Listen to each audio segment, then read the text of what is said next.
सबको नाग पंचमी की हार्दिक शुभकामनाएं। आज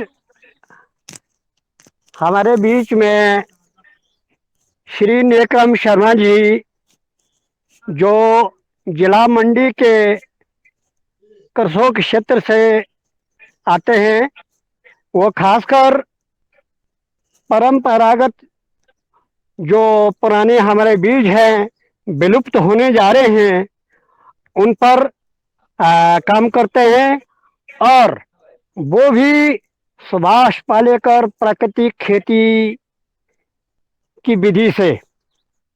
मेरा निवेदन है वो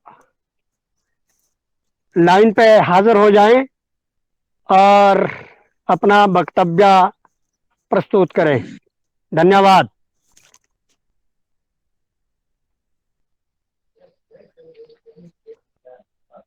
धन्यवाद जी ठाकुरदास जी।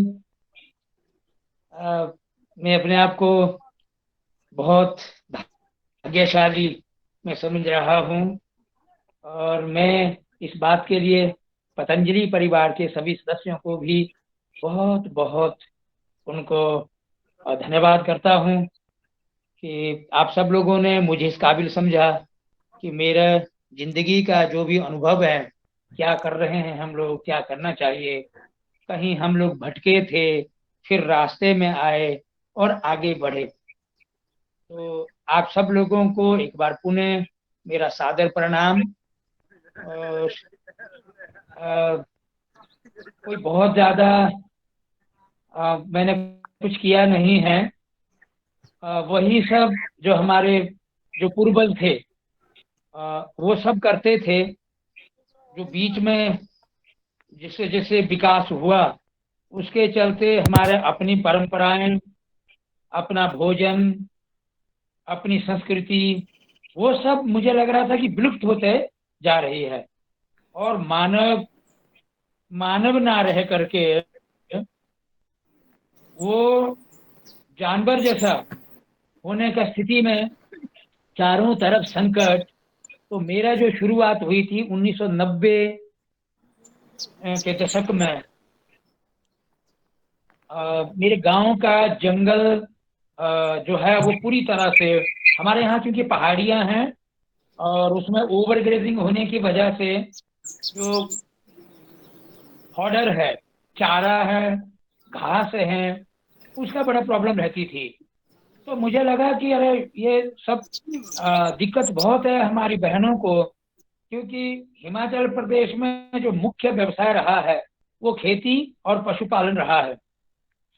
तो हम लोगों ने एक गांव से शुरुआत करी थी, और उस गांव में लोगों का क्या था कि वो कहीं आपस में बहुत बंटे थे, कई तरह से, कुछ राजनीतिक तौर से, कुछ और कई तरह से, कि ये इधर आ गया तो हम नहीं आएंगे।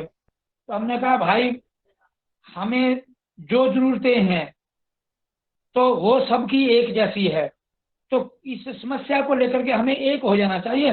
बाकी ठीक है, कोई गरीब है, कोई अमीर है, कोई यहाँ नहीं बैठेगा, वहां नहीं बैठेगा, तो वो बात की बात, पर समस्या को लेकर के हमें एक साथ बैठना चाहिए। तो बहुत समय लगा मुझे, 2 4 5 महीना मैं लोगों को मैं ये थोड़ा कन्विंस करा पाया।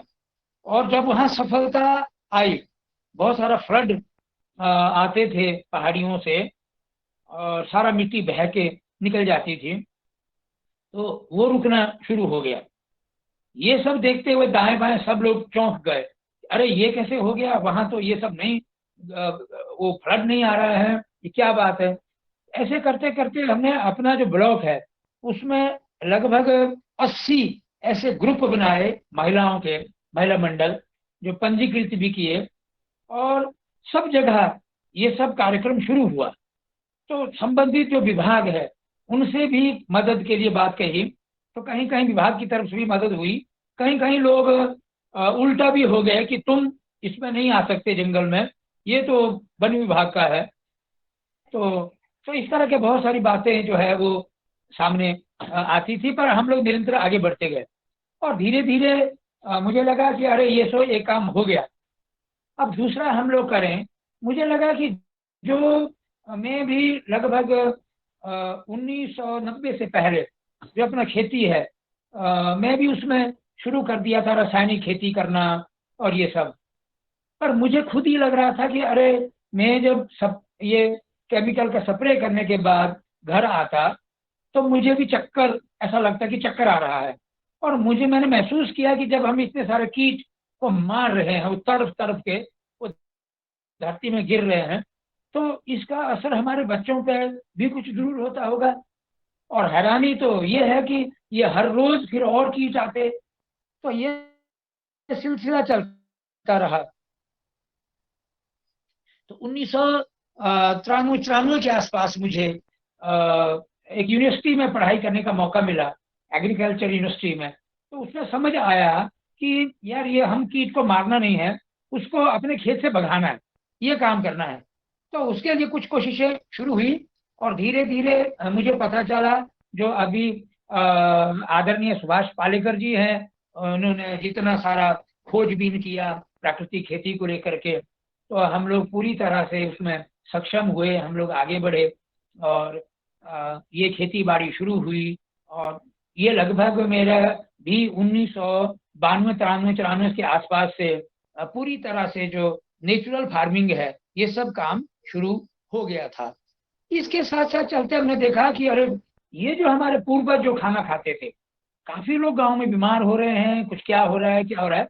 तो कुछ लोग चर्चा करते थे कि अरे यार, हम ये जो कुछ खाने में बदलाव हुआ है, इसके चलते ही आदमी में कुछ कमजोरी आ रही है, वीकनेस आ रही है। तो ये खाना हम लोग पूरा साल भर एक ही तरह का खा रहे हैं, दाल भात फुल्का, इस तरह का कुछ। और खेती में भी ये बदलाव आया कि जितना भी कोई सुधरे नस्ल किस्म के जो बीज हैं, वही लगाने शुरू किए। रसायन का इस्तेमाल ज्यादा हुआ और पैदावार जरूर बढ़ी, मगर वो उसमें बहुत सारा जो केमिकल है उसका प्रयोग हुआ और धीरे धीरे उसका जो पैदावार है वो भी कम होनी शुरू हुई। तो ये सब हमें लगा कि अरे, हमें तो इस पे काम करना चाहिए। तो शुरुआत करी, जो हमारे परंपरागत जो अनाज हैं, ये लगभग 2005 में हम लोगों ने पूरा अपना जो ब्लॉक है उसमें ये शुरुआत करी थी कि जो परंपरागत हमारे जो अनाज हैं, उसके लिए बारिश हो ना हो, उसके लिए कुछ प्राकृतिक कुछ आपदा आए, उसको कोई फर्क नहीं पड़ता। वो जितने भी हमारे जो परंपरागत हमारे जो अनाज हैं, बहुत तरह के अनाज हैं हमारे, जिसमें हमारे यहाँ कोदा बोलते हैं, शायद दक्षिण में उधर रागी बोलते हैं, इसको फिंगर मिलेट्स बोलते हैं, फॉक्सटेल मिलेट बोलते हैं, एक वार्नियार्ड मिलेट होता है, प्रोसो मिलेट होता है, हमारे यहाँ जिसको चीना बोलते हैं हिंदी में। और एक फॉक्सटेल मिलेट को उसको कांगनी बोलते हैं हमारे यहाँ। और सांबा होता है जिसको झिंगोरा झिंगोरा के नाम से जाना जाता है। मैं आपको 2 मिनट में दिखाऊंगा अपने खेतों में, हमारे आजकल ये सब तैयार भी हो गया है। तो ये सब जब शुरुआत करी तो लोगों ने, जी, लोगों को लगा कि यार, ये सब तो क्या कर रहे हैं, ये तो हम लोग ये छोड़ करके आगे बढ़े हैं, तो ये तो वापिस आने की बात कर रहे हैं। तो कह रहे हैं कि ये सब उगाओ, ये रागी उगाओ, फिंगर मिलेट उगाओ, फॉक्सटेल मिलेट उगाओ, तो ये तो पुराने थे, ये तो नहीं करना। तो हमने उसके जो गुणवत्ता है उस पर जो रिसर्च हुई थी वो लोगों के सामने रखा। तो धीरे धीरे लोग सुन तो रहे थे परंतु कर नहीं रहे थे, बहुत सारे बहाने थे कि जी ये तो ओखली में फिर कौन करेगा, डीहस्किंग कैसे होगा, ये सब नहीं हो सकता है, और इसमें कोई इनकम नहीं है, हमें तो सेब के बागान लगाने हैं, हमें तो ऑफ सीजन वेजिटेबल करना है, हमें तो पैसा चाहिए। तो कई तरह से हम कोशिश की लोगों के साथ कि हमें अपना सेहत चाहिए कि नहीं। अगर सेहत अच्छा है तो सब अच्छा लगता है, झोंपड़ी भी अच्छी लगती है अगर सेहत अच्छी है।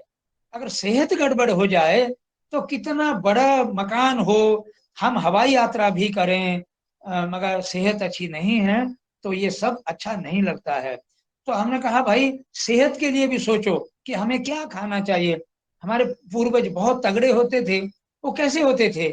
तो बहुत एक बड़ा सभा गांव में करना, पंचायत में, तो उसमें बहुत सारे बुजुर्ग लोग, नए स्टूडेंट्स लोग, उनको इकट्ठा बिठाना ऐसे करके जो बुजुर्ग लोग हैं उनमें तो बहुत अच्छा लगा ये सब बातें, कि ये तो बहुत अच्छा, हमारे टाइम में हम इसको ऐसे खाते थे, हम ऐसे करते थे, कभी बीमार नहीं होते थे, सब बड़े तगड़े थे। परंतु आजकल के बच्चे तो वो सारा उटपटांग खाने में लगे, तो उसको चलेंगे तो सांस फूल रहा है, तो वो सब प्रॉब्लम आ रही है सारी। और उसके साथ साथ जब हमें लगा कि बहुत ज्यादा सफलता नहीं मिल रही है, तो हमें अपने ब्लॉक के जो मेडिकल ऑफिसर थे उनसे एक मीटिंग करी कि ये जो मरीजों की संख्या है वो बढ़ती जा रही है, क्या कारण है कि घर बैठे ही लोग अपना स्वास्थ्य में सुधार करें और हॉस्पिटल का इतना सारा जो भीड़ है ये कम हो जाए। तो डॉक्टर को तो वो सब समझ नहीं आ रहा था। तो वो कहते हैं आप क्या बोलना चाहते हैं, आप हमसे क्या चाहते हैं। तब मैंने कहा हमें कुछ नहीं चाहिए, हमें आपके पास जो एक हेल्थ एजुकेटर होते हैं, उनके बीच में जो हेल्थ के बारे में जागरूकता देते हैं, मगर वो ये सब ना करके, खान पान पर ना करके कुछ और, कुछ कंपनियों के कार्यक्रम या उन सब का ही एडवर्टाइजमेंट करते। तो वो लोग लोकल थे जो हेल्थ एजुकेटर, तो हमने कहा इसको एक हफ्ता के लिए मुझे सौंप दीजिए, हम लोग बहुत सारे कैंप करेंगे और उसमें ये अपनी बात भी कहें और जो हम लोग कहना चाह रहे हैं वो भी ये कहें कि बात हुई हेल्थ एजुकेटर से। उन्होंने कहा कि मुझे कहना क्या है, मुझे तो ये सब नहीं मालूम, मैंने तो ये सब ट्रेनिंग नहीं की है कि क्या खाने से क्या होगा। हमने कहा भाई देखो, ये जो आज की डेट में डायबिटीज हो रहा है, मधुमेह रोग बहुत बढ़ता जा रहा है, कैंसर बहुत होता जा रहा है, इसका कारण तो कुछ स्पष्ट है कि हम लोग बहुत ज्यादा रसायन का इस्तेमाल कर रहे हैं, जिस वजह से ये हमारे शरीर में रसायन आ रहा है और ये कैंसर जैसे सेल वो डेवलप हो रहे हैं और धीरे धीरे ये शुगर रोग भी बढ़ता जा रहा है। तो बोलते हैं ये सब तो कुछ मुझे ज्यादा मालूम नहीं है। तो थोड़ा उनको बताना पड़ा कि भाई जब हम लोग फाइबर वाला खाना नहीं खाएंगे, जब हम लोग कैल्शियम नहीं लेंगे भोजन में, अनेकों तरह का जितने भी ये जो पोषक तत्व है ये सब हमारे बॉडी में नहीं रहेंगे, इसकी जब डेफिशिएंसी रहेगी तो शरीर में कोई न कोई विकार आएगा। तो उन्होंने कहा अच्छा ठीक है, बस इतना ही मुझे कहना है। तो हम लोग उनको ले गए अपने कैंपों में और वहां जब बात हुई तो लोगों को एक साथ झटका लगा। लोग कहने लगे कि अरे वाह, ये बात तो ये कहते ही थे, तो अब तो ये डॉक्टर कह रहे हैं, अब तो मानना ही पड़ेगा। तो हमारे यहाँ बहुत सारे सेब के बागान हैं, तो लोगों ने सेब के पौधों के दाएं बाएं भी ये जो रागी है, फिंगर मिलेट, ये लगाना शुरू किया और जो फॉक्सटेल मिलेट है वो भी लगाना शुरू किया। इनके एक शौक हो गया आदमी के अंदर, लोगों को लगा कि हाँ यार जो स्वास्थ्य है उस पर भी हमें सोचना चाहिए। तो साथ साथ में हम लोग काफी सारा जो बाबा रामदेव जी योग प्राणायाम करते थे, सिखाते थे। हमारे इधर भी मंडी में भी 2-3 बार कैंप लगे, हम बहुत सारे लोगों को वहां ले गए कैंप में कि भाई हम लोग योग करेंगे, प्राणायाम करेंगे, तो हमारा जो स्वास्थ्य है वो अच्छा होगा, हम अच्छा भोजन खाएंगे, सजीव भोजन खाएंगे। हम लोग जो जो भोजन है वो ही दवा है। भोजन केवल वो नहीं है कि वो सिर्फ हमारा भूख मिटाएगा, जो भोजन है उसमें बहुत सारे ऐसे तत्व है जो हमारे इस हार्ड मास के शरीर के लिए बहुत लाभदायक है और हमारे शरीर में किसी भी रोग को आने में कोई पोषक तत्व की कमी जो रहती है तभी रोग को उसको जगह मिलती है। अदरवाइज हमारा जो रोग प्रतिरोधक क्षमता है, इम्यूनिटी अगर अच्छी है तो कोई बीमारी नहीं आ सकती। हम लोग योग प्राणायाम करें, अच्छा भोजन खाएं, तो ये सब ठीक आ जाएगा। तो इस तरह से हम लोग आगे आगे बढ़े और आज ये स्थिति है कि अभी लोग काफी इसमें जुड़ रहे हैं और हम हिमाचल सरकार का भी बहुत सारा इसमें योगदान है। और आपका उधर उत्तराखंड में तो बहुत सारा शुरू ही हो गया, अभी पीछे वो इंटरनेशनल फूड फेस्टिवल भी मनाया गया था, तो पूरा सरकार का भी सहयोग है। हमारे हिमाचल प्रदेश में भी जो गवर्नमेंट है उसका बहुत बड़ा इसमें अभी सहयोग चल रहा है। जो सुभाष पालेकर प्राकृतिक खेती, जो मेरे बड़े घनिष्ठ मित्र हैं ठाकुर दास जी, हम सब लोग मिलते रहते हैं बीच बीच में, थोड़ा सा हमारा फासला है, ज्यादा दूरी है, पर फिर भी हम लोग को 2 4 6 महीने में एक आध बार जरूर मिलते हैं और अपनी आपस में बात करते हैं हम लोग। और फिर जो है एक हौसला जो है हम सब लोगों को मिलता है साथ में। और अब तो जो विभाग हैं, हमारी जो यूनिवर्सिटियां हैं, वो भी इस तरफ जो है अपना अपना काम करना उन्होंने शुरू किया। तो अब तब थोड़ा ऐसा लगता है कि इतने सालों का जो मेहनत है हमारी, वो सब रंग लाई है अब। और एक तरफ बहुत बड़ा एक टीम बन गई है। पतंजलि का तो बहुत ही बड़ा जो है एक रोल है उसमें। और मैं तो बहुत पहले से योग प्राणायाम और ये सब चीजें हम लोग करते रहते हैं, लोगों को गांव में ट्रेनिंग भी देते हैं लगातार। और इस तरह से हमें एक सुकून भी मिलता है। तो मैं आपको थोड़ा सा दिखाना चाहूंगा ये। कल ये भाई ने कहा था कि थोड़ा सा दिखाएं कि वो खेत में क्या क्या हो रहा है। तो आप देखेंगे कि मेरे जो खेत हैं उसमें बेटा जीत को बोल लीजिए, मेरे खेत में अगर आप देखें कि ये एक ऐसा अनाज है, अभी इसमें आ रहा है ऊपर, फ्रूट आ रहा है। ये जवार है, जवार। तो ये प्लेन में तो बहुत होता है काफी। हमारे यहाँ हिमाचल में भी इसका बहुत अच्छा अभी शुरुआत हो गई है। पहले नहीं यहाँ पर इसको लगाया जाता था, मगर अब ये काफी इसका बीज हम लोग यहाँ फैला दिया। और ये बिल्कुल रोग रहित एक फसल है। और इसके साथ में हम लोग बहुत सारा ये झिंगोरा, झिंगोरा है। बाकी मेरा खेत थोड़ा दूर है, तो झिंगोरा है। इसमें कितना सारा जो है ये अनाज जो है, ये कहने को तो इसको इसको नाम तो मिला मोटा अनाज, मगर है ये बारीक। तो मुझे कई बार ये लगता है कि हमारे जो परंपरागत ऋषि मुनियों की देन रही है, तो उसको आज के जो समय में जो उसका नामकरण होता है, वो ऐसा होता है कि ये ठीक नहीं है। उसको बोल दिया मोटा अनाज, जबकि वो है बारीक अनाज, बिल्कुल बारीक है। 20 साल भी रखो, कभी उसमें कोई कीड़ा नहीं लगता और कभी खराब नहीं होता। तो आज का जो अनाज है, जो हाइब्रिड है, दूसरा है, तो वो तो 2 महीने में ही कीड़ा लगना शुरू हो जाता है। और इसके साथ में आप देखें कि बहुत तरह का पूरा बायोडाइवर्सिटी है कि इसमें हल्दी काफी सारी, और उसके साथ साथ कांगनी है, आम का बगीचे हैं, उसमें कुछ पलम है, पौधे बहुत सारा। मेरे लिए तो गुरु की तरह हैं ठाकुरदास जी, ये बहुत सारा मुझे बताते रहते हैं सारी चीजें। इनके सेब होता है, हमारे यहाँ सेब नहीं होता। और कुछ पलम वम ये सब। मेरे यहाँ अनार होता है, पूरी तरह से नेचुरल है सारा अनार। और इसमें कोई भी हम लोग कभी भी कोई इसमें इंसेक्टिसाइड पेस्टिसाइड यूज नहीं होता। और इसके साथ साथ हम लोग बहुत सारा आजकल ये सब हल्दी बहुत तैयार हो रही है इसके बीच में।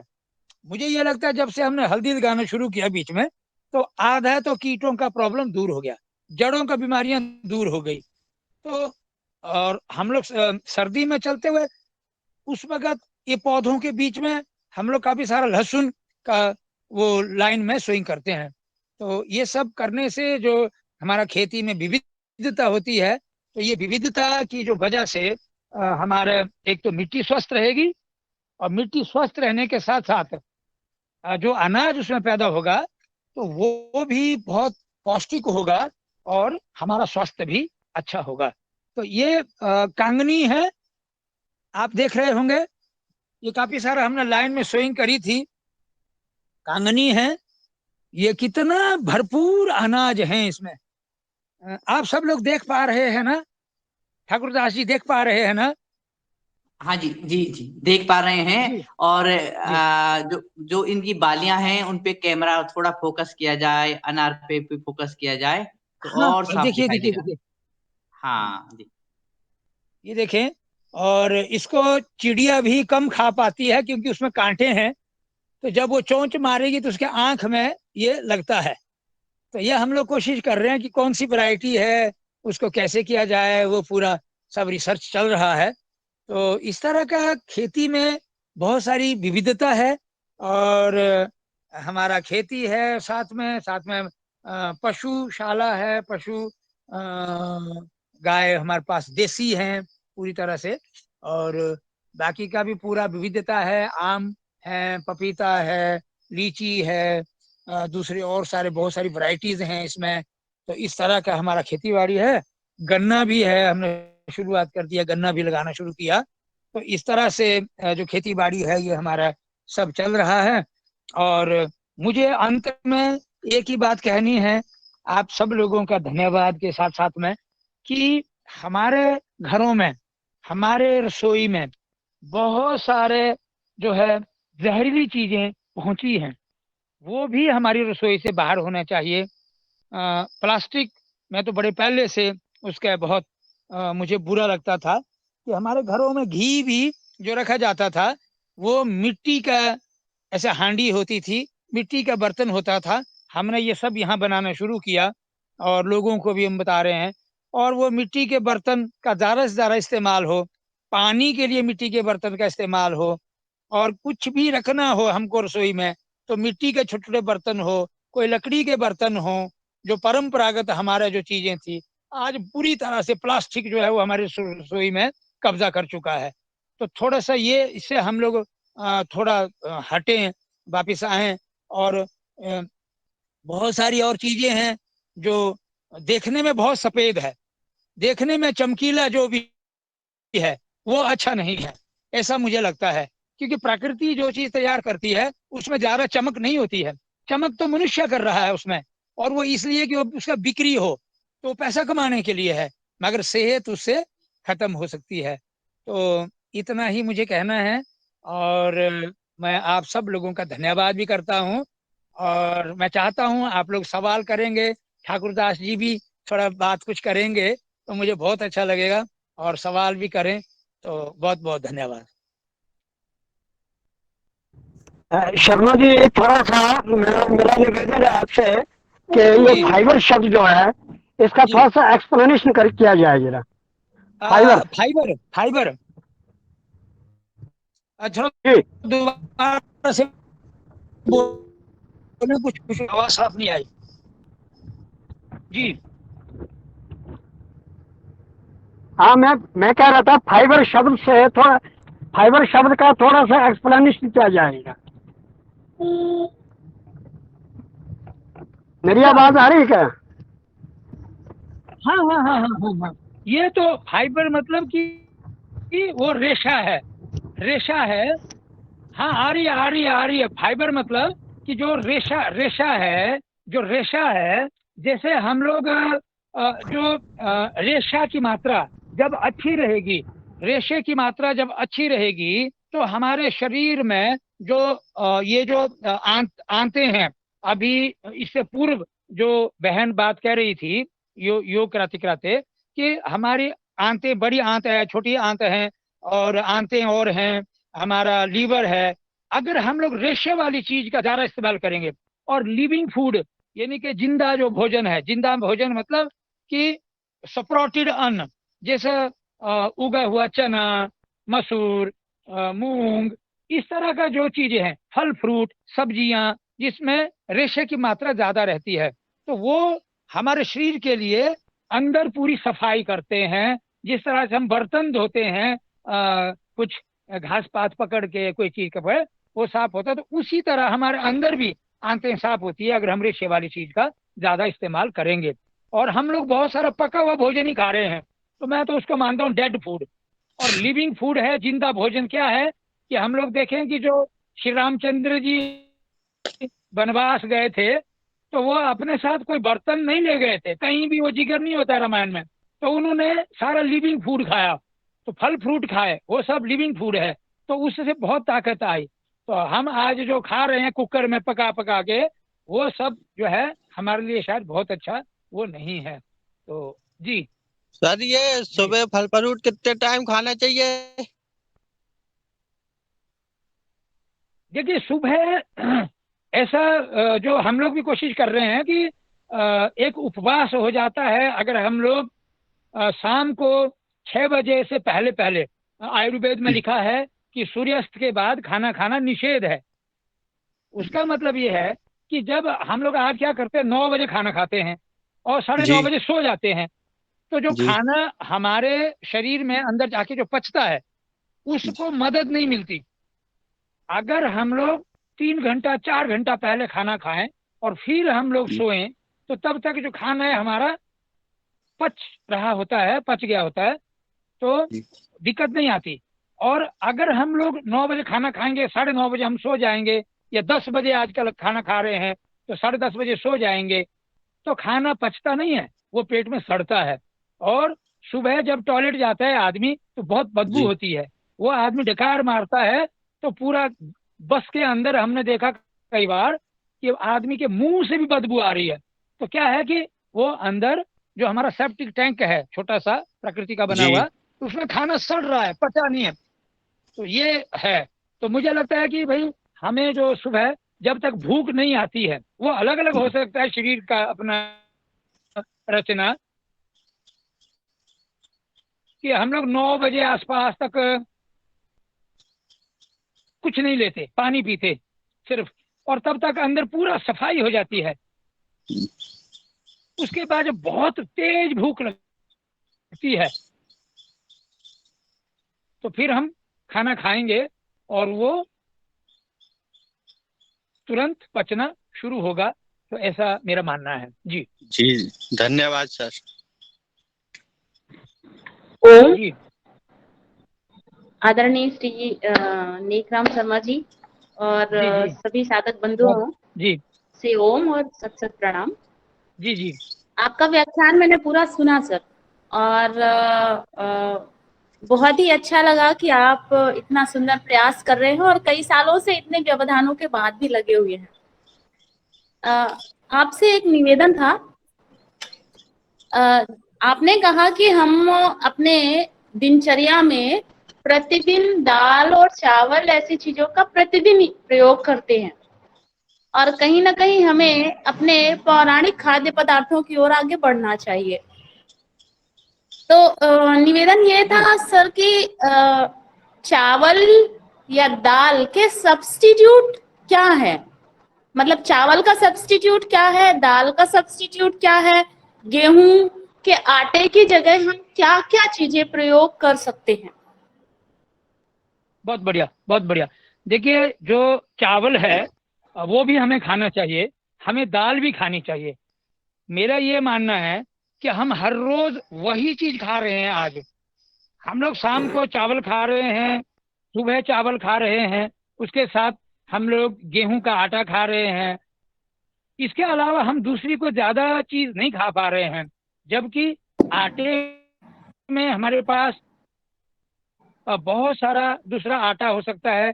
ये मक्की खाना लोगों ने बंद कर दिया बिल्कुल। हमारे यहाँ लोकल मक्की के जितने सारे बीज थे जो बहुत टेस्टी है, उसका भुट्टा बहुत टेस्टी है, वैसे खाएं। उसका आटा बहुत टेस्टी है, वो हो सकता है।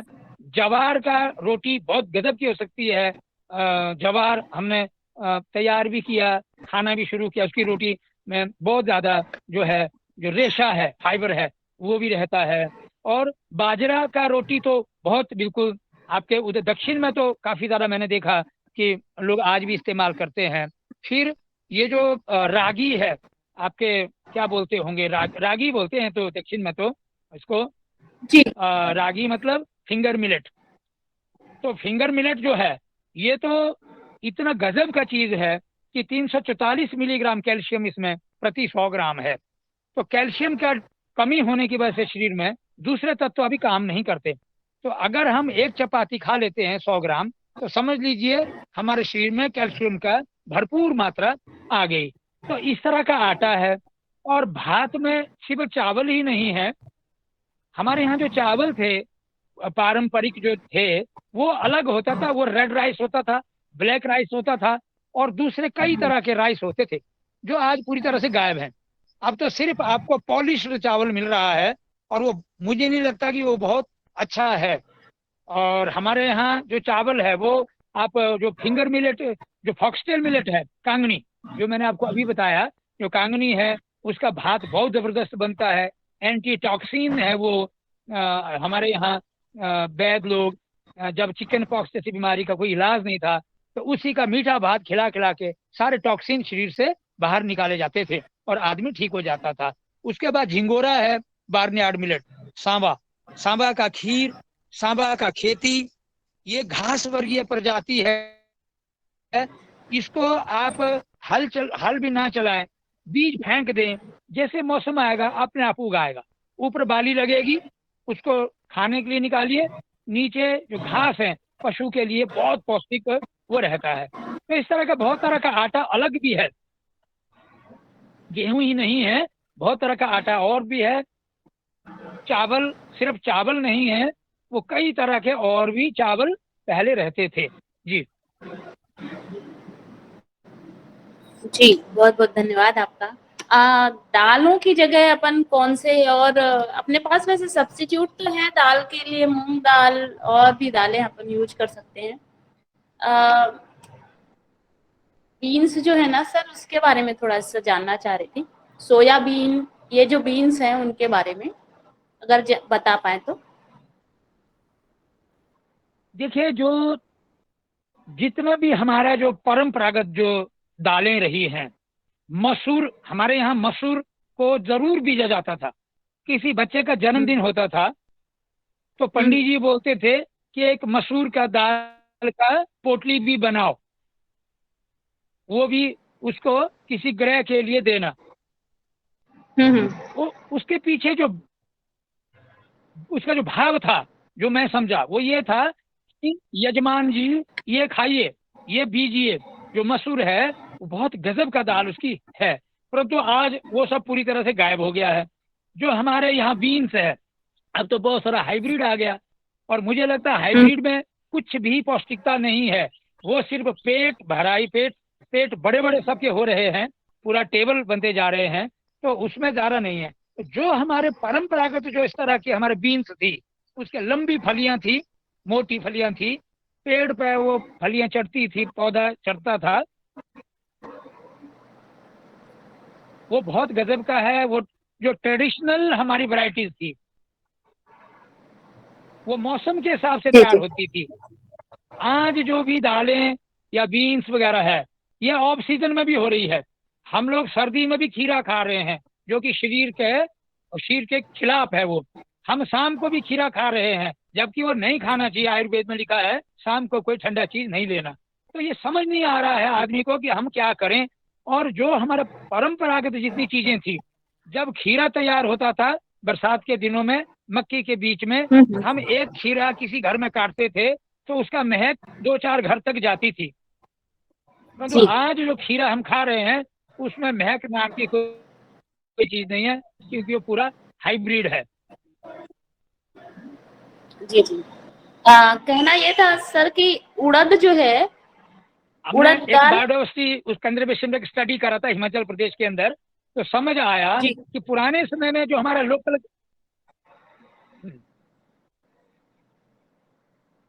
बहुत अच्छा है, बहुत अच्छा है। उड़द का जो दाल है हमारे यहाँ पर, हमारे जो अपना परंपरागत जो किस्में थी, उसका दाना मोटा रहता था थोड़ा। उड़द का भी रौंगी है, पूरा मौसम के हिसाब से वो तैयार होती है। जब मौसम ठंडा हो रहा है तो हमारे खेतों में गर्म चीजें सब तैयार होती है। नवंबर के आसपास में सारी वो गर्म चीजें वो खेत में तैयार होती है, दालें और सब चीजें। और जब गर्मी आती है तो खेतों में ठंडी चीजें तैयार होती है, जंगल में भी होती है, फल फ्रूट। अगर आप देखें कि अप्रैल महीना के आसपास में जब गर्मी होती है तो काफी सारा शरीर में कैल्शियम का डेफिशिएंसी, आयरन का डेफिशिएंसी, ये सब रहता है। उस वक्त जंगलों में भी, खेतों में भी हमारे बहुत सारे से फ्रूट तैयार होते हैं कि आदमी खाएगा तो पूरा उसका लाभ मिलता है। कोई गोली खाने की जरूरत नहीं है।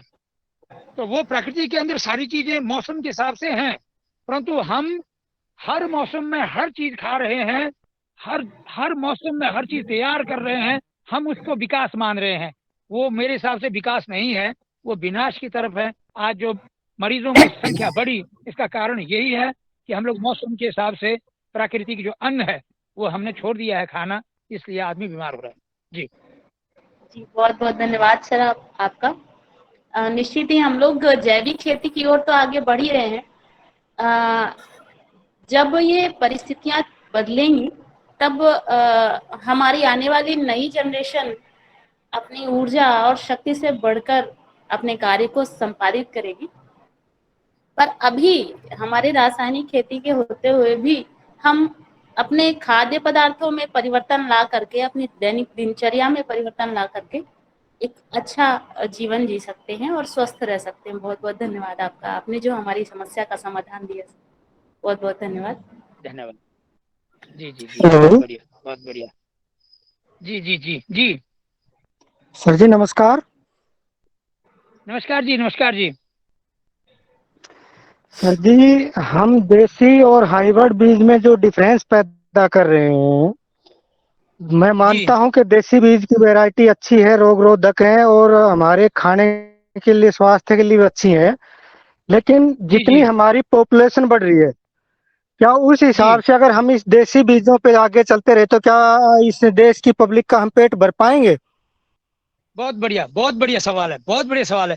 मैं इसके दो तरह के उत्तर दूंगा आपको।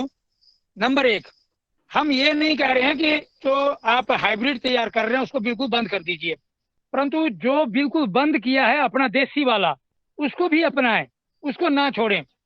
तो कुछ उस देसी को भी लगाएं, उसको भी थोड़ा खाएं, और बाकी का जो हमें चाहिए, ज्यादा पैदावार चाहिए, हम लोग वो भी करें। और दूसरा मुझे लगता है ये कि जो हमारे परंपरागत जो अनाज है, हमारे यहाँ पर 12 अनाजा खेती हुआ करती थी, 18 अनाजा खेती हुआ करती थी। हम आज देख रहे हैं मोनोकल्चर के चलते कि मक्की लगाएंगे तो मक्का ही लगाएंगे, कोई दालें लगाएंगे तो दालें ही लगाएंगे। जो इंटरक्रॉपिंग है, इंटरक्रॉपिंग में जो फसलें एक दूसरे की मदद करती है, कुछ फसलें मिट्टी के लिए कुछ छोड़ जाती है, कुछ लेती हैं, वो हम नहीं कर रहे हैं, वो बैलेंस बिगड़ रहा है, उससे मिट्टी खराब हो रही है हमारी। तो अगर हम लोग इंटरक्रॉपिंग करेंगे, सह फसल उसमें लगाएंगे, तो एक खेत में ही दाल भी हो जाएगा, चावल भी हो जाएगा, आटा भी हो जाएगा, सारी चीजें, मसाला हो जाएगा। वो लाइन में सोइंग करके हम लोग ऐसा मॉडल बनाया, पूरा बायोडाइवर्सिटी ब्लॉक बनाया, और जिसमें बहुत तरह के अनाज, फल फ्रूट से लेकर के उसमें हम आज देखते हैं कि 1 बीघा से इतना पैदावार हो गई। दूसरी तरफ हम लोग देखते हैं देसी वाला जो तरीका है, उसमें हम देखते हैं कि अरे यहाँ से 50 किलो ये चीज आ गई, 40 किलो ये चीज आ गई, 20 किलो दाल भी आ गई, इतना हमारे पास कुछ ये एमरेंथस आ गया। अगर हम लोग अभी ये खरीफ वाली बात करें, तो क्योंकि वो एक दूसरे का नुकसान नहीं देती है, ये फसलें ये एक दूसरे का पूरक है। तो हमारा मक्का के बीच में आजकल बहुत सारा फॉक्सटेल मिलेट है, फॉक्सटेल मिलेट मक्का के बीच में है, उसको कोई नुकसान नहीं होता, वो जल्दी उसका हार्वेस्टिंग हो जाता है। उसी के साथ साथ मक्का के साथ साथ हमारे खेतों में दालें हैं, कुछ दालें हैं जो पेड़ पर चढ़ती है, तो वो नाइट्रोजन फिक्सेशन का काम करती है। तो हम क्या करते हैं कि जो हाइब्रिड में मक्का है, तो पूरा खेत में अंदर धूप तो कहाँ, हवा भी शायद संचार नहीं करती, इतना वो जो फसल है वो घना हो जाती है। तो हमारे यहाँ क्या है कि जो इंटरक्रॉपिंग जब रहती है, तो उसमें क्या है कि वो जो दलहनी फसलें हैं वो जमीन को मल्चिंग भी करती है और जमीन को नाइट्रोजन फिक्सेशन का काम भी करती है, मिट्टी भी ताकतवर बनी रहे। हमें दोहन ही नहीं करना है, अत्यधिक दोहन नहीं करना है, वो मिट्टी बचा के भी हमें रखनी है। तो मैं दो तरह से इसको समझता हूँ। एक तो ये है कि हम ये नहीं कह रहे हैं कि हाइब्रिड पूरी तरह से बंद करो, आप वो चीज करें, परंतु जो अपने परंपरागत अनाज है उनको क्यों हमने बंद कर दिया, हम उनको भी लगाएं, थोड़ा थोड़ा लगाएं, क्योंकि उसमें आपको कुछ नहीं करना। और एक खेत में आप 5 से 7 तरह का अनाज, दालें, सब्जियां आप मिश्रित लगा सकते हैं। तो आप 3 महीने बाद उसका आउटपुट देखें कि जो हम मोनोकल्चर में कर रहे हैं उसमें कितना लाभ है, और जो हम लोग ये विविधता में कर रहे हैं उसमें कितना लाभ हुआ। तो ऐसा मुझे लगता आदरणीय है, पता नहीं शायद। जी आदरणीय चीफ गेस्ट महोदय, आपका नाम नेक राम है, नेक काम ही कर रहे हैं आप। और मैं आपने जो मोटे अनाज की बात कही है, कई दिनों से हमारे सदन में कई किसान भाई इस देसी बीज को लेकर के, क्योंकि देसी बीज विलुप्त हो गया है, हमारे द्वारा खुद अपने जब हम खेती किसानी करते थे तब राली, कुटकी, कोदो, फकरा, लठारा ये लगाते थे, ये उगाते थे और इन्हीं का रोटी हमारे यहाँ बनती थी। जब हमारे यहाँ कोई मेहमान आता था, तब गेहूं की रोटी बनती थी। इसके अलावा हम लोग हमेशा यही खाते थे। ना कोई बीमार होता था, ना कोई अस्पताल जाता था, ना कोई हमारी माता बहनों की डिलीवरी का ऑपरेशन हुआ करता था, ना बच्चादानी खराब होती थी, ना कैंसर, ना हार्ट अटैक, ना किडनी खराब। अगर किसी व्यक्ति को एक बाटल चढ़ गई तो पूरा रिश्तेदार देखने जाते थे कि उसको बाटल चढ़ी है। आज तो चलते चलते मोटरसाइकिलों पे बाटल चलने लगी हैं। इसका कारण यही है कि हमने ये मोटे अनाज खाना बंद कर दिए। जैसा कि हमारे विक्की जी बोल रहे हैं कि भाई हमें ये नहीं छोड़ना चाहिए था। हमें मोटे अनाज खाना, लगाना, उत्पादन करना नहीं छोड़ना चाहिए था। अगर हमें कोई उत्पादन तो कोई नया तरीका मिला है तो वो अपना सकते, परंतु पुराना हमें छोड़ना नहीं है। आज आपके द्वारा ये मार्गदर्शन दिया गया, बहुत बहुत साधुवाद। और मैं चाहूंगा, मैं मध्य प्रदेश टीकमगढ़ से पतंजलि किसान सेवा समिति का राज्य प्रभारी मुन्नीलाल यादव आपसे निवेदन करता है, मुझे सारे अनाज जो भी देसी अनाज हैं इनका थोड़ा थोड़ा सा बीज चाहिए और जैसे भी उपलब्ध हो सके मुझे ऐसा बताने का कष्ट करें। तो मुझे हर हालत में ये खेती करना है। मैं पिछले बार से परेशान हूं कि ये हमें पूरी खेती मोटे अनाज की पुनः स्थापित करना है। आदरणीय उपस्थिति जी, बहुत बढ़िया। तो मैं ठाकुरदास जी से, दिनेश जी से चर्चा कर लूंगा कि हमें कैसे आप उपलब्ध करा दें, थोड़े थोड़े अनाज उपलब्ध करा दें, बीज बना लेंगे मैं और फिर किसानों को और विस्तार से उसका विस्तार करूंगा। जैसा कि मैं योगाहार कार्यक्रम में बताना चाहता हूं कि हमें बड़े हर्षोल्लास का आज विषय है कि कल हमने जो परम आदरणीय अपने श्री पवन कुमार जी के जो नेतृत्व में इस योगाहार कार्यक्रम का जो संचालन हो रहा है, उस संचालन की जो हमने कल झलकियां देखी हैं, परम सिद्ध आचार्य जी के द्वारा जो उद्बोधन किया गया। मैं चाहूंगा कि चूंकि अभी फिर 9 बजे से शुरू होना है ये कार्यक्रम, लगातार 5 तारीख तक है। रोज पतंजलि योगपीठ में आयोजन किया जा रहा है, जिसमें देश विदेश के वैज्ञानिक, छात्र छात्राएं उनकी उपस्थिति में, परम पूज्य स्वामी जी, परम सिद्ध आचार्य जी की उपस्थिति में ये कार्यक्रम चल रहा है। सरकार और प्रशासन के अधिकारी, जनप्रतिनिधि इसमें उपस्थित रहते हैं। बहुत महत्वपूर्ण कार्यक्रम चल रहा है। आदरणीय पवन जी को बहुत जिम्मेवारियां हैं। मैं चाहूंगा कि मैं सादर आमंत्रित करता हूं आदरणीय पवन कुमार जी को, बड़े कि वो आए और अपने अनुभव इस प्रदान करने का कष्ट करें। आदरणीय पवन कुमार जी, पतंजलि योगपीठ हरिद्वार से। जी, सभी को नमस्कार। और आज के हमारे मुख्य अतिथि नेकराम जी, आपका बहुत बहुत धन्यवाद। आपने ये जो फसलें हैं हमारी, जिनको मोटा अनाज कहते थे, उसके बारे में बताई। तो ये बहुत ज़रूरी है हमारे लिए, हमारे जीवन के लिए। और मैं आपको ये बताना चाहूँगा कि अभी कुछ दिन पहले Indian institute of millet research, जो कि इन्हीं अनाजों के ऊपर केंद्रित एक संस्था है, उसके साथ एक अलग से हमने वेबिनार किया था, जिसमें कि हमारे कई सारे किसान जुड़े और लगभग 3 घंटे तक उन्होंने, वहाँ के वैज्ञानिकों ने, न केवल प्रजातियों के बारे में बल्कि उन उत्पादों से होने वाली जो प्रसंस्करण होने के बाद, उसकी जो प्रोसेसिंग होने के बाद जो कई सारी व्यंजन हैं, उसके बारे में भी उन्होंने बहुत विस्तार पूर्वक बताया। इसकी रिकॉर्डिंग भी हमारे पास उपलब्ध है। और जैसा कि आज बातचीत हो रही है कि हम इस तरह के जो अनाज है, उसके बीज हैं, उसकी जो अन्य चीजें हैं, तो इस इंस्टीट्यूट के साथ हमने प्लान किया था कि हम इनके साथ मिलकर के काम करेंगे, लेकिन कोरोना काल की वजह से हम लोग उतना ज्यादा काम नहीं कर पाए। लेकिन फिर आने वाले समय पर इस संस्थान के वैज्ञानिकों से छोटी छोटी मात्रा में हमें बीज भी उपलब्ध हो सकता है। और यह बीज भी क्योंकि जलवायु आधारित होगा, तो अलग अलग जलवायु के आधारित बीज को भी हम रिक्वेस्ट करेंगे। डॉक्टर मेहता से भी आप बातचीत कर लीजिएगा मुन्नीलाल जी, कि वो बीज वहाँ के माध्यम से भी उपलब्ध हो सकता है। तो अलग अलग जगह से हम बीज को लेते हुए अपने अपने खेतों में थोड़ा थोड़ा लगाते हुए, और बहुत सुंदर सुंदर, जैसे आपने बताया कि झंगोरा की फसल है, बहुत ही सुंदर, उसकी झंगोरा की खीर अगर किसी ने खा ली तो फिर वो चावल की खीर खाना छोड़ देगा।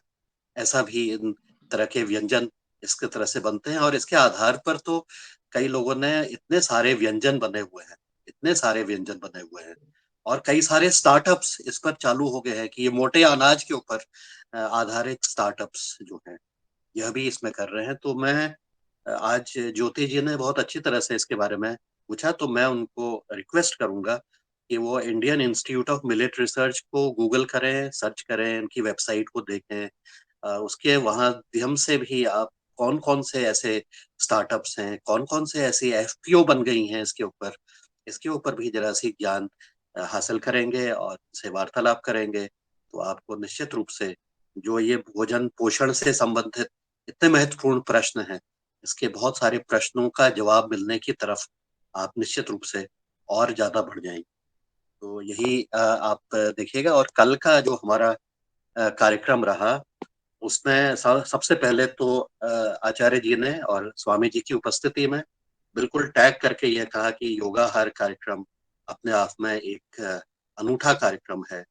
जिस प्रकार से पतंजलि के अलग अलग जो हमारे संगठन हैं, उसी तरह से भी यह कार्यक्रम चल रहा है। ये प्रातःकालीन सभा में बातचीत हुई और ये सब हमारे लिए बहुत गर्व की बात है, क्योंकि ये जो अंतर्राष्ट्रीय कॉन्फ्रेंस चल रही है उसके उद्घाटन समारोह में इस तरह की बातचीतें हुई हैं और स्वतः ही हुई हैं। हमने न कहा कि आचार्य जी आप इसके ऊपर बातचीत करिए, हमारी कोई बातचीत नहीं, लेकिन स्वतः ही उन्होंने कहा, तो वो स्वतः ही संज्ञान लेते हुए हम रोज जो ये कार्यक्रम करते हैं 457 दिन से, जरूर इसके बारे में उनको जानकारी मिली होगी और अलग अलग लोगों ने उनको बताया होगा, तभी उससे करते हुए उन्होंने स्वतः संज्ञान लेकर के इस कार्यक्रम के बारे में इसकी सराहना की और हमारे लिए बहुत गर्व का विषय है। यह जो अंतर्राष्ट्रीय कार्यशाला चल रही है, यह अभी 3 तारीख तक चलेगी, यानी कि कल तक के। और 4 तारीख को आचार्य जी का 50वां जन्मदिन है। तो इस योगाहार कार्यक्रम के बारे में चर्चा करके मुझे लगता है कि उनका जन्मदिन की जो गिफ्ट हैं उन्होंने हमें भी देना शुरू कर दिया। अपने जन्मदिन के अवसर पर आमतौर पर हम गिफ्ट देते हैं, लेकिन उन्होंने तो हमें ही गिफ्ट दे दिया। इस योगाहार कार्यक्रम को भी एक गिफ्ट दे दिया, इसके बारे में चर्चा करके, इसके बारे में बता करके। और यह बहुत हमारे लिए गर्व की बात है। फिर ये जो कार्यशाला थी, ये तो वैसे मेडिसिनल प्लांट के ऊपर केंद्रित थी, जड़ी बूटी के ऊपर केंद्रित थी। लेकिन शाम को जब मैं अपने कार्यालय में उद्घाटन सत्र के बाद चले गया, तो अचानक से एक मैसेज आया कि हमें जो प्रेजेंटेशन हमारा पतंजलि फार्मर समृद्धि प्रोग्राम, उसकी ज़रूरत है। तो मैं प्रेजेंटेशन लेके जब पहुंचा, तब फिर पता लगा कि वो प्रेजेंटेशन भी मुझे देना है। तो बहुत हमारे सभी पतंजलि कृषक समृद्धि कार्यक्रम से जुड़े हुए जितने भी हमारा ट्रेनर हैं, किसान हैं और हमारा स्टाफ है, उन सबके लिए भी ये बहुत गर्व का बात रही कि हमें एक अवसर मिला। और जो भी हमने काम किया था पिछले कुछ वर्षों में, किसानों के माध्यम से बाकी किसानों का प्रशिक्षण कराया, उसके बारे में बोलने का अवसर मिला। साथ ही योगाहार के बारे में भी मुझे थोड़ा सा बोलने का अवसर मिला, क्योंकि समय कम था, केवल 5-7 मिनट का ही समय दिया गया था। तो उस सब चीज़ों के बारे में भी बताने का अवसर मिला कि हम ये कार्यक्रम करते हैं। और हमारे जो कृषक समृद्धि कार्यक्रम के माध्यम से जो किसान आगे बढ़े और किसान की जो पहुंच आगे बढ़ी, जो उनकी रिकॉग्निशन हुआ हाँ, जिला स्तर पर, इवन राज्य स्तर पर, और लोग उनको पहचानने लगे। और लोग पहचान करके उन्होंने जो बाकी किसानों को प्रशिक्षित किया, प्रेरित किया और उनके जो जीवन में बदलाव लाने का प्रयास किया, वो सब कार्य के लिए उसके लिए हमें एक मौका मिला कि हम उन सब चीज़ों को भी बताएं और अपने योगाहार कार्यक्रम के बारे में भी हमने बताने का प्रयास किया। और यह इस तरह से हमारे लिए बहुत सुखद अनुभूति रही। और आज जो भी हुआ है, जो भी 457 दिन में जो भी सबने मिल करके जो प्रयास किया, हमारे जितने भी वॉलंटियर्स हैं, ये स्वैच्छिक कार्यक्रम में सब लोग स्वैच्छिक रूप से जुड़े हुए हैं। जितने भी वॉलंटियर्स हैं, जिन्होंने भी इसमें परिश्रम किया, किसी ने ज्यादा परिश्रम किया, किसी ने कम किया, अपनी अपनी सुविधा अनुसार, अपनी रुचि के अनुसार, अपनी इच्छा के अनुसार जो जो इसमें योगदान करते रहे, सब लोगों को मैं आज इस अवसर पर सभी को धन्यवाद भी देता हूँ। सभी का इस कार्य को करने के लिए और इस मुकाम तक पहुंचने के लिए निश्चित रूप से हम आगे इस तरह से बढ़ते रहेंगे। इससे हमें सबको प्रेरणा मिलती है, सब लोग इससे प्रोत्साहित होते हैं, सभी लोग इससे उनके जीवन में एक नई उमंग भी आती है। यह भी हम देखते हैं कि कई सारे हमारे साथी अब नियमित रूप से इस कार्यक्रम में जुड़ते हैं, इस कार्यक्रम में सहभागी बनते हैं, इस कार्यक्रम के माध्यम से अन्य किसानों को, साथियों को भी प्रेरित करते हैं और यह सब सब लोगों के साथ मिलकर के, सब लोगों के द्वारा किए गए जो कार्य हैं सामूहिक रूप से, यह भी एक प्रयास अपने आप में एक अनूठा प्रयास है और इस अनूठे प्रयास को हम निरंतर गुणवत्ता के साथ आगे बढ़ाते रहेंगे, क्योंकि शुरुआत से ही हमने ध्येय था कि हम गुणवत्ता पर किसी भी प्रकार से कॉम्प्रोमाइज नहीं करेंगे, हम अपनी गुणवत्ता को बनाए रखेंगे और शायद इसी का परिणाम है कि इस मंच पर और स्वयं आचार्य जी के द्वारा इस तरह की बातें जो की गई हैं, इससे हमें बहुत गति मिलती है, उससे हमें बहुत प्रोत्साहन मिलता है और हम गुणवत्ता अपनी बनाए रखें, हम अपने कार्यों में गुणवत्ता बनाए रखें, अपने विचारों में हम गुणवत्ता बनाए रखें, एक दूसरों के साथ जब हम इंटरेक्ट करेंगे, उसकी गुणवत्ता हमारी बनी रहे। यही हमारा ध्येय है और इसी ध्येय के साथ हम आगे निरंतर चलते रह रहे हैं, चलते रहेंगे और जो लोग इसमें धीरे-धीरे जुड़ते हैं, क्योंकि हर एक व्यक्ति की अपनी एक साइकिल होती है, अपनी एक इसकी एक कार्य करने की उसकी एक गति होती है। उस गति में जो लोग नहीं जुड़ पा रहे हैं, उनके प्रति भी हमारा कुछ वो नहीं है कि वो क्यों नहीं जुड़े हैं। लेकिन धीरे-धीरे जब लोगों की समझ में आता है, तो वो उसको फिर दिल से जुड़ते हैं। तो इस कार्यक्रम में सब लोग दिल से जुड़ें, यही हमारी गुणवत्ता है और इसी से हमें गति और इसी से हम अपने गंतव्य तक पहुँचने के लिए आगे प्रयास करते रहेंगे। यही आज की मेरा उद्बोधन है और साथ में हमारे योग शिक्षक जो रोज हमें योग कराते हैं और रोज नई-नई चीज़ें हमें सिखाते हैं। जैसे आज की हमारी योग शिक्षिका, उन्होंने बताया कि उन्होंने उसको टाइम भी कर रखा है कि कौन से आसन में हमें कितना समय लगेगा। जैसे उन्होंने आज बताया कि हमारा जो हम योग करते हैं उसमें अलग-अलग आसन में कितना-कितना समय हमें देना चाहिए और इससे अगर कम देते हैं तो उससे तो ये सब चीज़ें बड़ी महत्वपूर्ण हैं कि हम लगता है कि अरे योग करते-करते हम थक गए हैं, हम थोड़ा-सा विश्राम कर लेना चाहिए। कई बार ऐसा हो जाता है, लेकिन जब हम समय के अनुरूप उसमें काम करते हैं, तो स्वतः ही अपने अंदर एक डिसिप्लिन आता है और इस डिसिप्लिन से हम अपने कार्य को करने के लिए और ज़्यादा हम प्रोत्साहित होते हैं। जैसे सूर्य नमस्कार में उन्होंने कहा कि 2.5 मिनट, 3 मिनट और जो तेज़ी से करे उसको केवल 2 मिनट का समय चाहिए, 12 सूर्य नमस्कार कर तो आप किसी से भी पूछो कि 2 मिनट का समय का क्या महत्व है और अपने स्वास्थ्य को रखने के लिए, अपने आप को स्वस्थ रखने के लिए 2 मिनट, 3 मिनट का क्या महत्व है। तो इस तरह से जो उन्होंने चीज़ें बताई, ये हमारे 457वें दिन भी हम रोज़ नई चीज़ें सीख रहे हैं, रोज़ हम नई बातें समझ पा रहे हैं और इससे हम थोड़ा-सा अपनी बातों को करते हुए आगे बढ़ेंगे। साथ ही अब मुझे यह भी लगता है कि क्योंकि अब बातचीतें और बड़े स्तर पर हो रही हैं, तो क्यों नहीं हमारा इस योगाहार कार्यक्रम का एक प्रस्तुतिकरण भी हम बनाने की तरफ आगे बढ़े क्योंकि हम हमारे पास बहुत सारा मैटर है, बहुत सारी हमारे पास इतने सारा डॉक्यूमेंट भी हो गया है, जो हम योगहार उत्सव के माध्यम से हमने कई सारे वीडियोज़ दिखाए हैं, किसानों के वीडियो दिखाए हैं, कई किसानों की बातें दिखाई हैं, किसानों के अपने अनुभव बताए हैं। साथ ही कई सारे पोस्टर्स भी हमने बनाए अलग-अलग समय पर। तो उन सबको संकलित करते हुए अगर हम एक प्रस्तुतिकरण भी बनाएँ, जो प्रस्तुतिकरण कोई भी हमारा योगाहार का जो भी व्यक्ति जुड़े हुए हैं और उन्होंने आगे बढ़ाना उस कार्य को आगे बढ़ाना है, उसके बारे में बताना है, वो प्रस्तुतिकरण भी अपने मोबाइल फ़ोन के माध्यम से भी बाकी लोगों को भेज सकते हैं, उसके बारे में बता सकते हैं।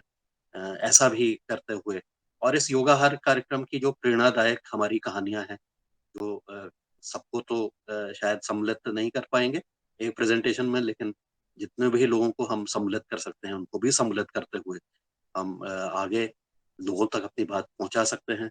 और कल हमारे 2 बहुत ही ऊर्जावान हमारे स्वयंसेवक श्री रमेश चंद मेहरा जी और रंजना जी का जन्मदिन था। तो कल शाम को उन्होंने बताया, मेहरा जी ने बताया कि कल उन्होंने 15 किसानों को प्रेरित किया जैविक खेती करने के लिए। अपने जन्मदिन पर आपने यह नेक काम किया है। इसके लिए आपको बहुत-बहुत बधाई, आपका बहुत-बहुत साधुवाद। और कल शाम को हमने सब लोगों ने मिलकर के हास्यासन भी किए, क्योंकि जो हमारे अनुभव हैं, जो हमारे अब एक दूसरे के प्रति हम जुड़ गए हैं, उस पर हम थोड़ा-सा हँसे और इस प्रकार से भी अपने शाम को एक बहुत अच्छा हमारे दिन की एक जो शाम की वो हुई, दिन खत्म हुआ और हास्यासन के साथ खत्म हुआ। तो यह भी एक बहुत बड़ी बात है, बहुत बड़ी उपलब्धि है। आप पुनः रमेशन मेहरा जी, आप लगातार इस तरह से काम कर रहे हैं, किसानों को प्रेरित कर रहे हैं। यह भी अपने आप में एक बहुत बड़ी उपलब्धि है। ये सब हमारे लिए ये सब हम जो देश के लिए आप काम कर रहे हैं, ये किसी का व्यक्तिगत स्वार्थ नहीं है। ये देश के लिए है, ये धरती माता के लिए है, ये हमारे जो भूजल है और हमारा जो जल है, उसके प्रति ये सब आप तप कर रहे हैं। इस तप की उसमें आप बहुत अच्छी तरह से आहुति दे रहे हैं। यह आहुति लगातार चलती रहे। अपनी क्षमता के अनुसार जो भी इसमें अपनी आहुति देना चाहता है, उनका स्वागत है। और इतना कह कर के मैं अपनी वाणी को विराम देता हूँ। सभी को धन्यवाद, नमस्कार। ओम। जी ओम। धन्यवाद। आपको बहुत जी बहुत ओम। नमन। और कल जैसा कि विनोद भट्ट जी ने कहा था कि हमको कुछ लेखकों की आवश्यकता है, तो हमने रोहना ग्राम में जो उनके पूर्व परिचित राजेश यादव जी है, उनसे निवेदन किया। कल सुरेश दीवान जी के साथ भी हमारी बात हुई और उन्होंने कहा कि हम इसमें सहयोग करेंगे।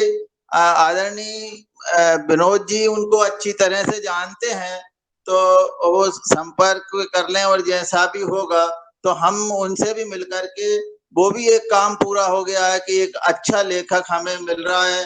वह ग्राम सेवा समिति में पहले से ही काम कर रहे हैं और उन्होंने आदरणीय विनोद भट्ट जी के साथ भी काम किया है। जी ओम।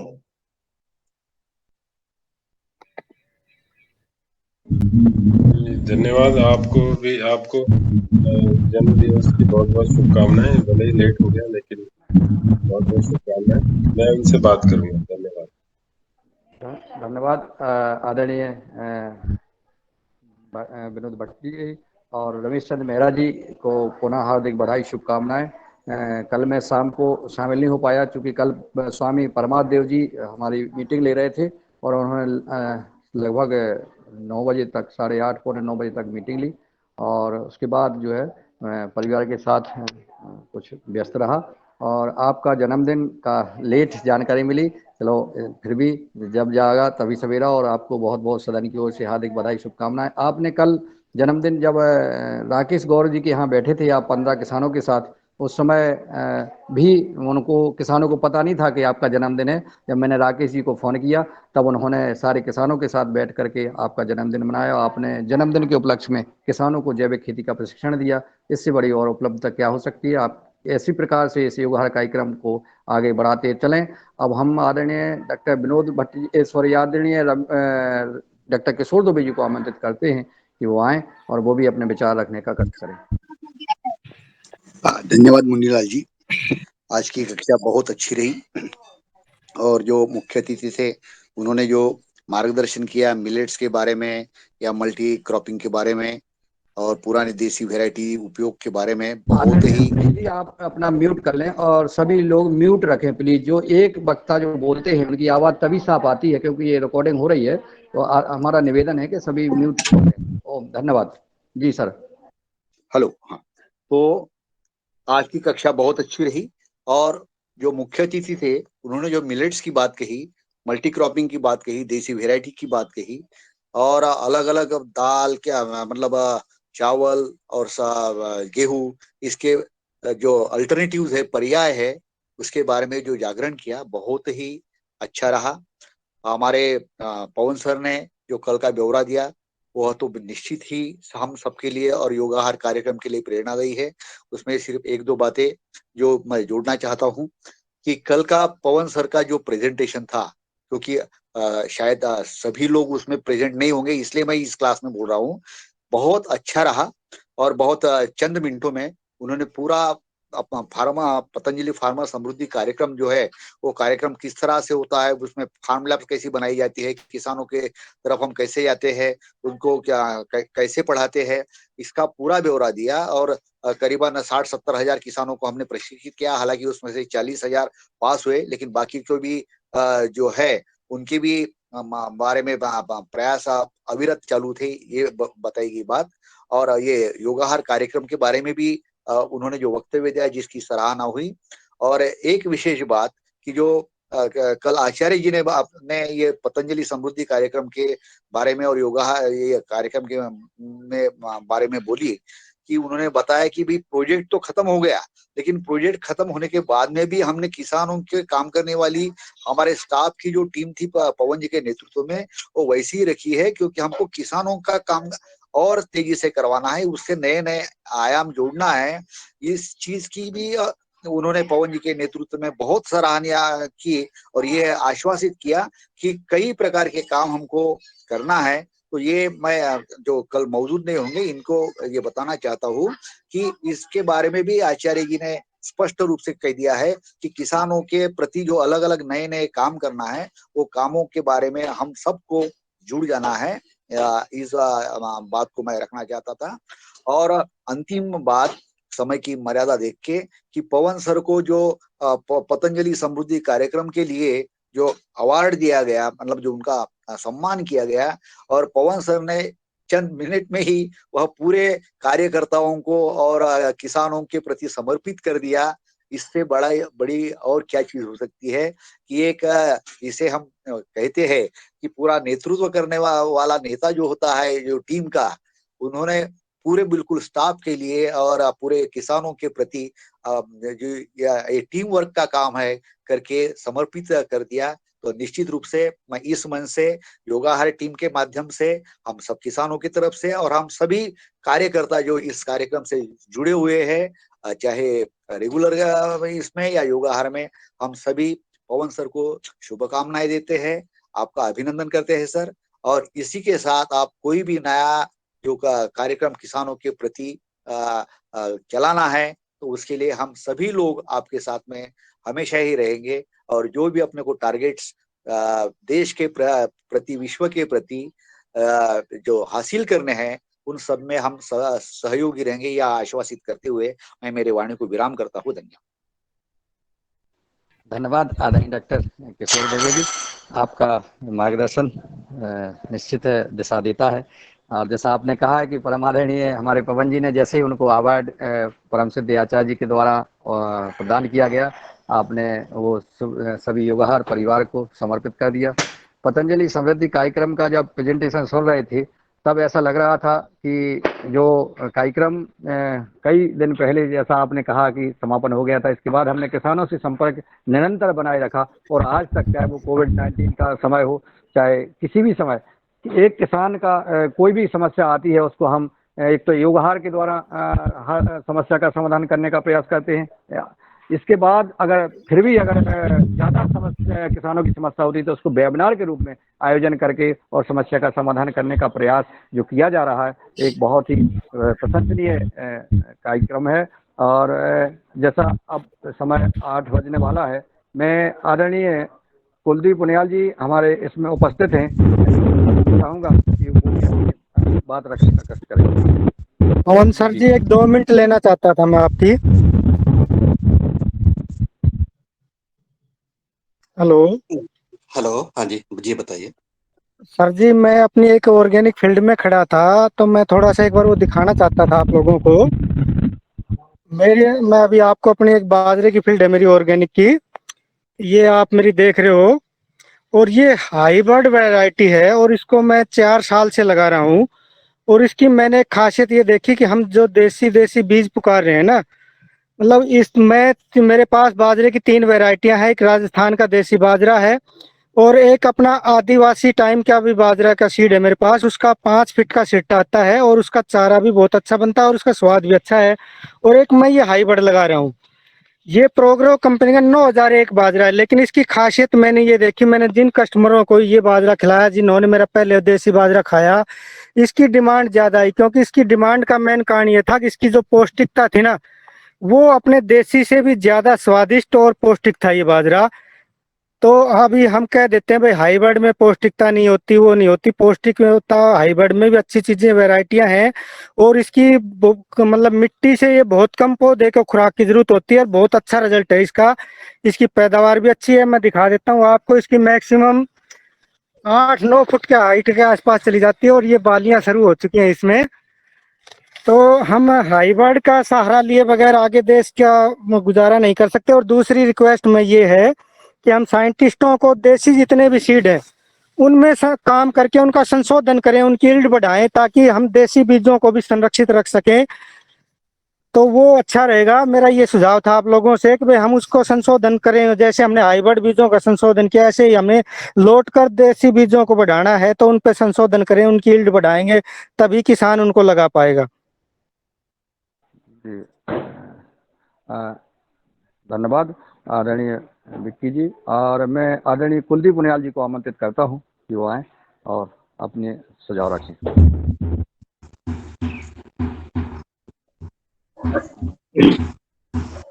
सभी को मेरा प्रणाम और सभी को ओम। आज की जो हमारी कक्षा थी काफी ऊर्जावान थी। आज हमारी कक्षा में हमने बहुत सारी नई बातें सीखी हैं और निरंतर हम लोग जो हैं ये नई बातें सीखते जा रहे हैं और नए नए लोग हमारे इस मुहिम में जुड़ते जा रहे हैं।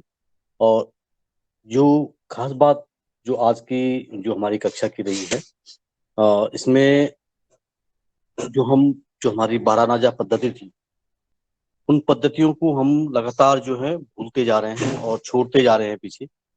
उससे जो है हमारे यहाँ जो जो हमारे जो खाद्य सुरक्षा की जो समस्या थी, जो हमारे आज भी जो हमारे गांव हैं, उन गांव में खाद्य सुरक्षा की समस्या जो है, ये पहले हमारी खाद्य सुरक्षा के लिए एक बहुत प्रमाणिक जो है एक साधन था कि हम जो 12 पद्धति थी, तो हम लोग जो हमारी जो फसलें होती थी वो इस तरह से वो नियंत्रित होती थी, इस तरह से उनका जो है कंट्रोल था उसमें कि उसमें हम जो है हमारी खाद्य सुरक्षा हमेशा जो है बनी रहती थी।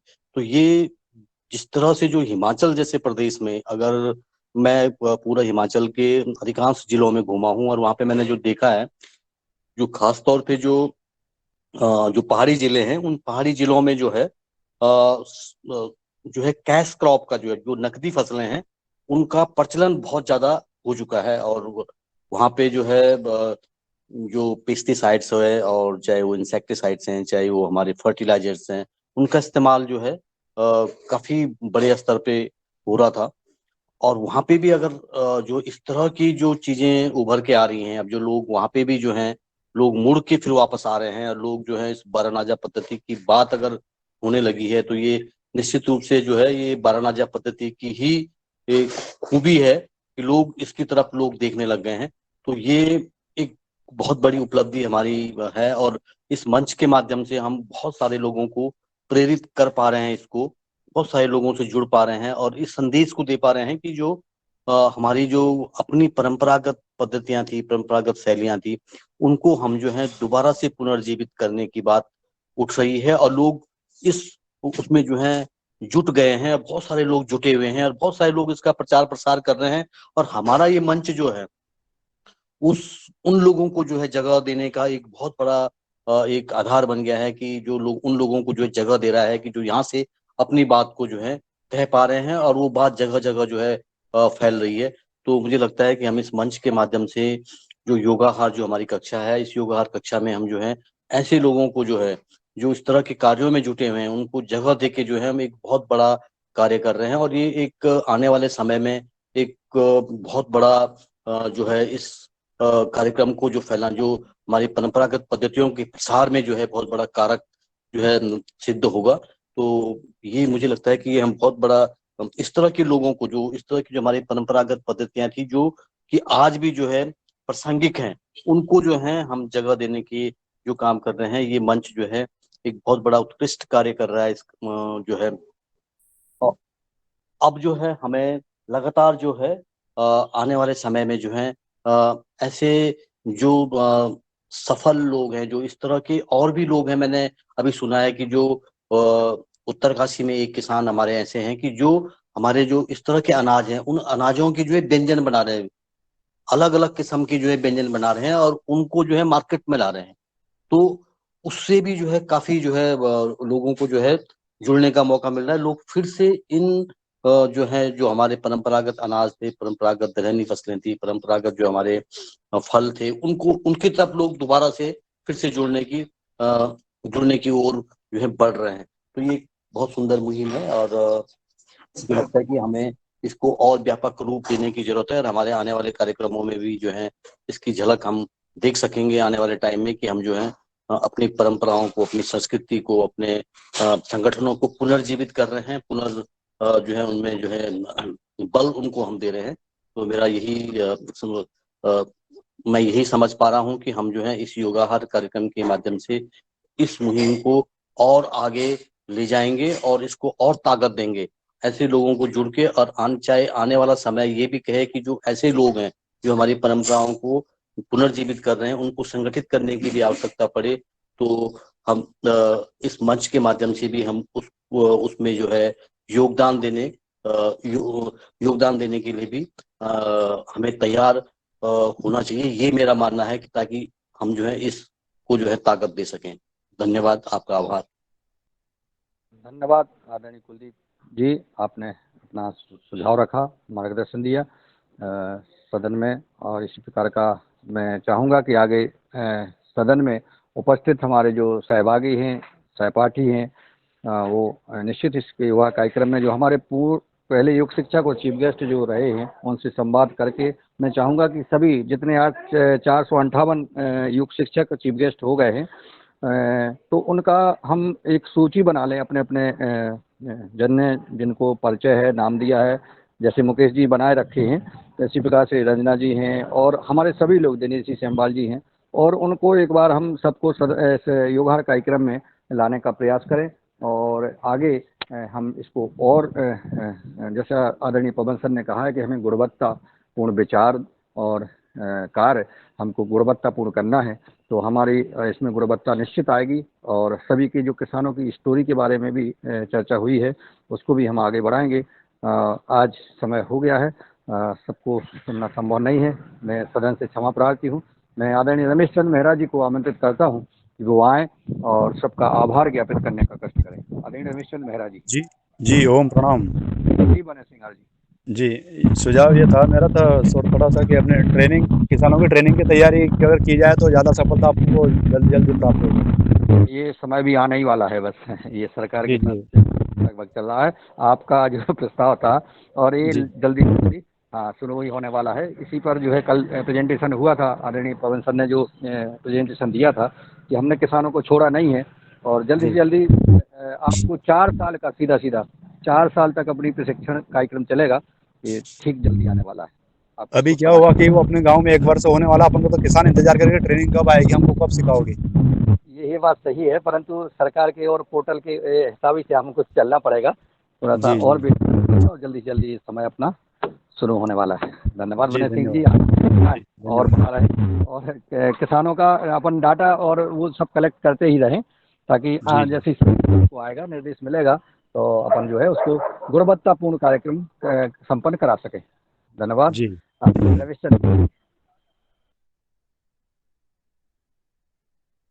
आदरणीय रमेश चंद्र मेहरा जी तक आवाज पहुंच रही है? नहीं पहुंच रही है। आदरणीय नीलकंठ सावले जी महाराष्ट्र से हैं, सादर आमंत्रित हैं आप। आदरणीय नीलकंठ जी, शायद नीलकंठ जी तक भी आवाज नहीं पहुंच रही है। आदरणीय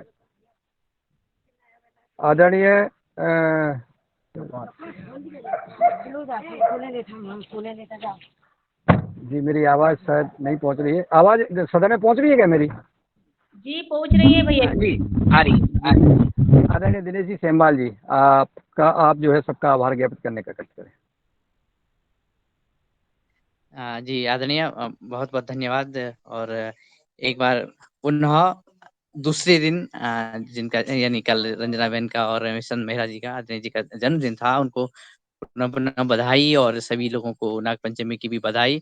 और कल जो कार्यक्रम अंतर्राष्ट्रीय कार्यक्रम पतंजलि में संपन्न हुआ, उसके लिए सभी योगाहार के सदस्यों को हार्दिक बधाई। आदरणीय पवन सर जी को के माध्यम से सभी को बधाई। और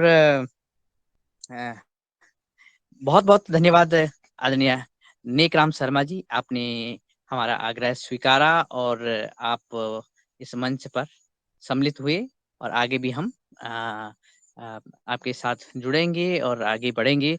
आज हमारी जो योजना बहन थी, उन्होंने बहुत सुंदर योग कराया और उसमें समय की बद्धता भी सुनिश्चित करी कि कौन योग, कौन आसन कितने समय तक प्रभावकारी होता है। और साथ ही सभी जो हमारे आदरणीय सदस्य हैं, जो नियमित तौर से जुड़ते हैं, जो हमेशा जुड़ रहे हैं और जो आगे जुड़ेंगे, इस जो जुड़े हुए हैं और इस प्रवाह को आगे ले जाएंगे, आप सभी का बहुत बहुत धन्यवाद है। कि और साथ ही जो हम उनका भी बहुत बहुत धन्यवाद करेंगे आज के दिन पे, जो सुबह इस लिंक को खोल लेते हैं और 5 बजे से लेकर के और 8:15 बजे तक और कभी-कभी 8:30 बजे तक बने रहते हैं और अतिथियों को जोड़ते हैं। सभी का बहुत बहुत धन्यवाद। और साथ में पतंजलि की वो सभी उपशाखाओं के सभी सदस्यों का धन्यवाद और उन सभी साथियों का भी जो कि लेफ्ट हो गए हैं।